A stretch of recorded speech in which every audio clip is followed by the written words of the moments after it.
ଛଳା ଛତର ଖାଇ ପତର ଗୋଟେ ମାଇକି ନା ଅରେ ଯୋଉ ଭଳିଆ ଖରା ହଉଛି ମତେ କହୁଛି ବଜାର ଟିକେ ଯାଉନା ମୋ ବାଳ ନା ସେତିକି ଥାଉ ତମ ବାଳ ସେ ବାଳ ଉଡିକି ଯେ ଭାତରେ ପଡୁଛି ଏଇଠି ଶୁଣୁଛ ମଶା କରୁଛି ମୋ ପାଇଁ ଦିଟା ଫଳ ଆଣ କଉଳ କଉଳ ଫଳ ଫଳ ଫଳ ନା ମୋ କହିଲା ଫଳ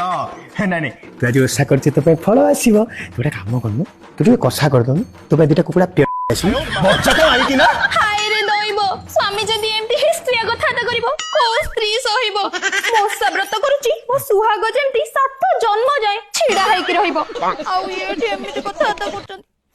କଣ କହିଲୁ ସୁହାଗ ଠିଆ ହେଇକି ରହିବ ନାଇଁ ନାଇଁ ଠିକ ସୁହାଗଟା ଏମିତି ଠିଆ ହବ ବଢିଆ ନା ବଢିଆ ସୁହାଗ ଠିଆ ହବ ତତେ ଟିକେ ଖରାପ ଲାଗୁନି ତୁ ବେଲଜ୍ୟ ମୁହଁକୁ ଲଜ୍ଜିତ ଜନକ ଯୋଉ କଥାବାର୍ତ୍ତା କରୁଛୁ ମତେ ଜି ମାଇଲା ଭଳିଆ ଲାଗୁଛି ହଇଲ ମାଇକି ନା ଯୋଉ ଭଳିଆ ମତେ ଉଦୁଦିଆ ଖରା ବେଳେ ସେ ବଜାର ଆଡେ ପଠଉଛୁ ମୋ ଯୌବନ ନଷ୍ଟ ହେଇଗଲାଣି ଆହୁରି କହୁଛୁ କଣ ସୁହାଗ ଠିଆ ହେଇକି ରହିବ ଯେତେବେଳେ ମୁଁ ଯୁଦ୍ଧ କ୍ଷେତ୍ରକୁ ଗଲା ବେଳକୁ ମୋ ଖଡକଟା ଏମିତି ତଳ ମୁହାଁ ହେଇଯାଉଛି ଆଉ ସୁହାଗଟା ଠିଆ ହେଇକି ରହିବ